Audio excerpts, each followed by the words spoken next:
বড় একটা সংকট তাদের মধ্যে আছে, তাদের আছে সব চ্যালেঞ্জ। কতদিন থাকবেন? এখন পর্যন্ত সরকারের পক্ষ থেকে, সরকার প্রধানের পক্ষ থেকে কিছু বলা হয়নি, জাতির উদ্দেশ্যে কোনো স্পিচ নেই তাদের। কেন এলেন তারা? কি করতে এলেন? কিভাবে করবেন? কতদিনে করবেন? বলতে হবে তো এগুলো একটা ধারণা। এগুলো তারা বলেননি। মানে আমি যতদূর জানি ডক্টর ইউনূসের এরকম একটা মানে স্বভাবই আছে, কথা বেশি নয়, কাজ বেশি। বলতে চান আমি করে দেখাচ্ছি এরকম, কিন্তু পলিটিক্স আসলে ওই রকম হয় না। বিকজ আপনি একা করলে হবে না, তো সবাইকে নিয়ে করতে হবে, কাজে সবাইকে শেয়ার করতে হবে। কিছু কিছু দুর্বলতার কথা আমি বলবো, একটা দুইটা। ধরেন উপরের স্তরে একটা তো বড় পরিবর্তনই হয়ে গেছে, কিন্তু নিচের স্তরে তারা এখনো যেতে পারেননি। পুলিশের কথা যদি বলি, তারা এই হেডকোয়ার্টারের লেভেলে করেছেন, কিন্তু জেলা লেভেলে, থানা লেভেলে কিছু করতে পারেননি। ওই সব জায়গাতে কিন্তু আগের অবস্থায় আসে পড়ে, ঘুষ সবই চলছে। গত 15 দিনে অন্তর্বর্তী সরকারকে কেমন দেখছেন? এইরকম তো আগে দেখিনি।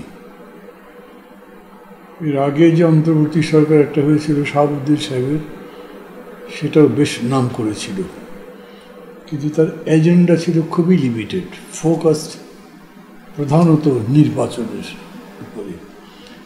কিন্তু এই অন্তর্বর্তী সরকার যদিও অন্তর্বর্তী, কিন্তু এটার উপরে দায়িত্ব অনেক বেশি। একটা মানে গণ আন্দোলনের মধ্যে দিয়ে, ছাত্র গণঅভ্যুত্থানের মধ্যে দিয়ে যে আকাঙ্ক্ষার প্রকাশ হয়েছে, সেটা হলো দেশটা বদলে ফেলতে হবে, একটা নতুন বাংলাদেশ গড়তে হবে।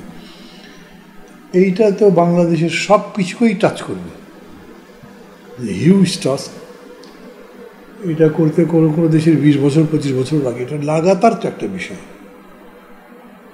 20 দিনে তারা মানে এরকম আশা জাগাতে সক্ষম হয়েছেন যে তারা হয়তো পারবে। আমি কিন্তু দুটো বেরিয়ে বলছি, আশা করছি হয়তো পারবে, কারণ এই সরকারে যারা আছেন তাদের ট্র্যাক রেকর্ড ভালো, পলিটিক্যাল নয়, অন্যান্য দিকে যে যেখানে ছিলেন সাকসেসফুল, তাদের কোনো স্পট নেই, অলমোস্ট কারোই নেই। ঘুষ দুর্নীতি ইত্যাদি তাদের উপরে অবিশ্বাস করবার মতো ব্যাপার নেই। এবং আসবার পরেই গণ আকাঙ্ক্ষার বেশ কিছু প্রতিফলন করেছেন। একটা বড় সমস্যা তাদের কাছে ছিল পুলিশ, মানে সরকারকে বয়কট করে, কিন্তু পরিস্থিতি এমন হয়েছিল তারা কাজেই আসছিল না, পুলিশ ছিল না। সেই পরিস্থিতি ট্যাকল দিয়ে এখন পুলিশ আবার ফিরে আসছে। 100% আগের মতো লেগেছে তা বলবো না। এই পুলিশকে আবার আগের মতো লাগালেও হবে না, তাদেরকে একটা সংস্কারকৃত পুলিশ হতে হবে, যারা জনগণের আকাঙ্ক্ষার সাথে আছে, যেটা জনবান্ধব। এটাই একটা অনেক বড় কাজ। এর সাথে সাথে শিক্ষাক্ষেত্রে, বিচার ব্যবস্থায়, প্রশাসনে সর্বত্র তারা এই চেঞ্জগুলো করছেন। যারা গত 15 বছর স্বৈরাচারের দোসর, ধীরে ধীরে করছেন, একবারে টোটালটা করতে পারছেন সেরকম না, সেটা তারা করতে যাচ্ছিল না। আমি মনে করি এটাও ভালো করছেন তারা। তবে এটা এখনই একদম মানে একটা পূর্ণাঙ্গ মূল্যায়নের কোনো সময় হয়নি। যেভাবেই দেখি না কারণ সংস্কারটাও একটা রাজনৈতিক কাজ, এটা শুধু অর্থনৈতিক চেঞ্জ কিছু না। স্বৈরতন্ত্র সবাই বলে না, বারে বারে যেন স্বৈরাচার ফিরে না আসে, সেরকম কিছু করতে হবে। সেটা তো একদম হোললি পলিটিক্যাল। আমাদের কনস্টিটিউশন স্বৈরাচার জন্মাবার, স্বৈরাচার টিকে থাকবার বা দীর্ঘস্থায়ী হবার মতো অনেক কিছু আছে। প্রধানমন্ত্রী তো প্রস্তাবিতভাবে ক্ষমতাশালী, এগুলো পরিবর্তন করতে হবে। বিচার ব্যবস্থা আর সব কিছুরই খোল নোচে বদলে ফেলতে হবে। তার উপরে আছে ইকোনমিক চ্যালেঞ্জ বিরাট আকারে। রাজনৈতিক যে সংকটটা হতে পারে সেটা হলো কি, ইতিমধ্যে বিভিন্ন জায়গা থেকে চাঁদাবাজি ইত্যাদির খুব কমপ্লেক্স হয়ে যাচ্ছে, দখলদারিত্বের কমপ্লেক্স হয়ে যাচ্ছে। এবং এটা যে পতিত স্বৈরাচারের লোকেরা করছে কেমন তাই না, অতি উৎসাহী মানুষ, লোভী, তারা করছে, রাজনৈতিক পরিচয় হচ্ছে। এই জিনিসগুলো মোকাবেলা করতেও তাদের রাজনৈতিক বিচক্ষণতা লাগবে, রাজনৈতিক দূরদর্শিতা বা রাজনৈতিক প্রশাসনিক যোগ্যতা লাগবে। এই জায়গাতে তাদের বিরাট ঘাটতি আছে। ভালো হতো যদি ওনারা এরকম করে করতেন যে তারা তো অন্তর্বর্তী, শেষ পর্যন্ত বিষয়টা রাজনীতির কাছেই থাকবে। রাজনীতিতে যারা যুক্ত আছেন তাদের সাথে একটা নিয়মিত মিথস্ক্রিয়ায় থাকতেন। আমি কথা বলছি না যে রাজনৈতিক নেতাদেরকে সব অ্যাডভাইজার বানাতে হবে, তা বলছি না, কিন্তু তাদের সাথে একটা ইন্টারাকশন বা ডিসকোর্স, তাদের সাথে আলাপ আলোচনা, নিয়মিত মত বিনিময় করে করে এগোতে পারলে ভালো করবেন তারা। বড় একটা সংকট তাদের মধ্যে আছে, তাদের আছে সামনে চ্যালেঞ্জ, কতদিন থাকবেন। এখন পর্যন্ত সরকারের পক্ষ থেকে, সরকার প্রধানের পক্ষ থেকে কিছু বলা হয়নি, জাতির উদ্দেশ্যে কোনো স্পিচ নেই তাদের। কেন এলেন তারা, কি করতে এলেন, কিভাবে করবেন, কতদিনে করবেন, বলতে হবে তো একটা ধারণা, এগুলো তারা বলেননি।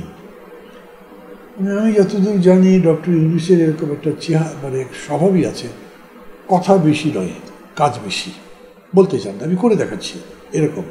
কিন্তু পলিটিক্স আসলে ওই রকম হয় না, বিকজ আপনি একা করলে হবে না, তো সবাইকে নিয়ে করতে হবে, কাজে সবাইকে শেয়ার করতে হবে। এই সমস্ত বিষয় যেগুলোকে অ্যাবসলিউটলি আমি পলিটিক্যাল বলবো, এই জায়গাগুলোতে তাদেরকে অবজার্ভ করার আছে। কিছু কিছু দুর্বলতার কথা আমি বলবো, একটা দুইটা।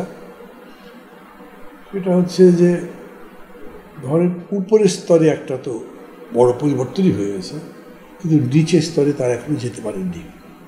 পুলিশের কথা যদি বলি, তারা এই হেডকোয়ার্টারের লেভেলে করেছেন, কিন্তু জেলা লেভেলে, থানা লেভেলে কিছু করতে পারেননি। ওইসব জায়গাতে কিন্তু আগের অবস্থায় আসে, পড়ে ঘুষ দুষ সবই চলছে। এই যে আবু সাইদ মানে এই আন্দোলনের আলোর বাতি, আলোর মশাল, তার হত্যার বিচারের জন্য তদন্ত করতে বলা হচ্ছে, সরকারি সিদ্ধান্ত। কিন্তু সে তদন্ত করবে ওই পুলিশ যারা হত্যা করেছে। আমি যখন রংপুর গেলাম তখন সাংবাদিকরা আমাকে প্রশ্ন করেছে, এটা কি হয়? আমি নিজেও খানিকটা বিব্রত। আমি বললাম যে ওরাই কি করছে যারা হত্যা করেছে? বলছে ওই সেটটাই তো, ওই পুলিশই তো। সরকার এইটা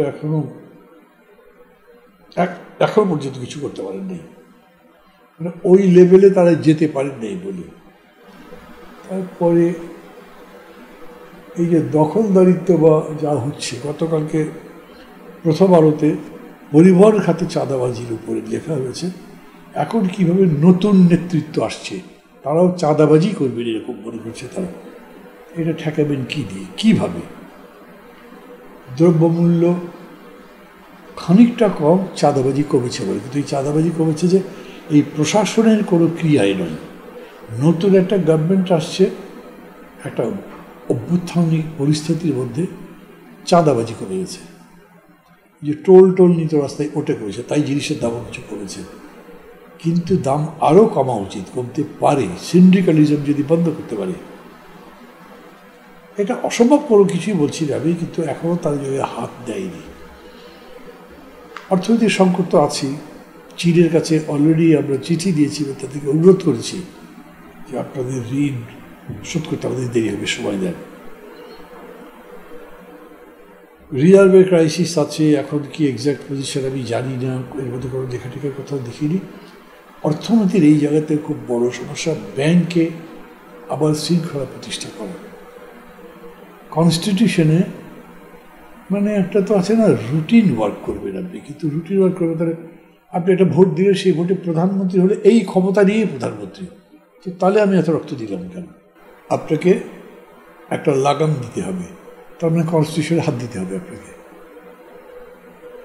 অনেকেই বলবে না, অন্তরের ইন্টারিম কমিটিরা পারে না। আর আমরা বলছি, আমরা নতুন বাংলাদেশ করতে যদি চাই তাহলে এটা করতে হবে। আপনাকে লোয়ার জুডিশিয়ারিকে যথেষ্ট পরিমাণে স্বাধীনতা দিতে হবে, নাহলে মানুষ বিচার পাবে কেমনে?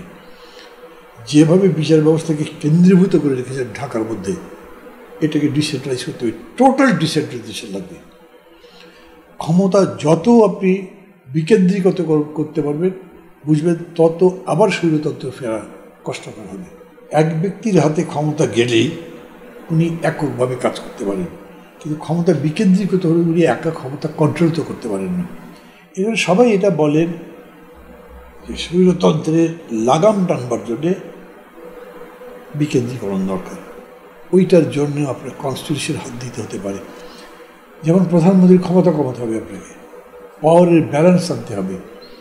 আর আমরা একটা কথা বলি, ধরেন আমাদের ইলেকশনটা কেমন, সেটা হলো কি, এই যে বলে না উইনার টেক্স অল, যে জেতে ওই সিকান্দার। দুটো পার্টি বা দুটো ব্যক্তির মধ্যে ভোট হয়েছে, একজন পেয়েছে 51 আর একজন 49, কিন্তু সব কিছু 51-এর কাছে। এই জন্য পৃথিবীর বহু দেশে এই যে সংখ্যানুপাতিক ভোটের সিস্টেম আছে, আপনি যত পার্সেন্ট ভোট পাবেন তত পার্সেন্ট আপনার প্রতিনিধিত্ব থাকবে। এটা করা উচিত এই দেশে। এটার জন্য কনস্টিটিউশনাল অ্যামেন্ডমেন্ট লাগবে। আমি বলছি যে এটা এই ইন্টারিম গভর্নমেন্টই করে যাওয়া ভালো। এটা যখন পলিটিক্যাল প্রসেসে যাবে তখন এমন এমন বিতর্ক হবে যেগুলো করা যাবে না। আর এমনিতে এখন কিন্তু সবাই এগ্রি করে। আমরা যারা আন্দোলন করেছি তারা একমত হয়েছি, 31 দফা দিয়েছি। এই 31 দফাকেই জনগণের ম্যান্ডেট মনে করে তারাও করতে পারে, পরে নতুন যে সংসদ আসবে তারা র্যাটিফাই করবে, অনুমোদন করবে। এইভাবে একটা বিশাল, মানে আবার বলছি, বিশাল ক্যানভাসে একটা খুবই সুন্দর ছবি আঁকতে হবে আপনাকে। কত বড় কাজ! এই জন্য এখনই মূল্যায়ন করার সময় হয়নি। পুরা কাজটা তারা করবে তাও কিন্তু আমি বলছি না। আমি বলছি তারা এতদূর কাজ করতে হবে, মানে যেমন একটা সিঁড়ি নির্মাণের মতো, যে আমি একটা সিঁড়ির উপরে পা দিয়ে পরবর্তী সিঁড়িতে যেতে পারবো, নিচের সিঁড়িটা বাদ দিয়ে যেতে পারবো না। ওনারা ওই সিঁড়িটা তৈরি করছেন, যেই সিঁড়িতে পা রেখে একটা নির্বাচন হবে এবং সেই নির্বাচন সত্যিকার একটা গণতান্ত্রিক ব্যবস্থা প্রতিষ্ঠা করবে। আমি আশাবাদী থাকতে চাই, কিন্তু আমি এটা বলবো, আমি যেহেতু রাজনীতি করি, আমি একদম নিরঙ্কুশ প্রস্তাবিত সমর্থনে বিশ্বাস করি না। আমি আপনাকে সমর্থন করি, কিন্তু আমি ওয়াচও করি, ঠিক করছেন তো, ভুল করছেন না তো। যদি ভুল মনে করি বলবো, যদি ভুলকে আপনি স্বীকারই না করেন, জোর করে করতে চান, তারা প্রতিবাদ করব। কিন্তু এখনও পর্যন্ত সেই স্টেজটা, এখনও পর্যন্ত তারা যা করছেন আমি বলবো বাই অ্যান্ড লার্জ ভালো করছেন।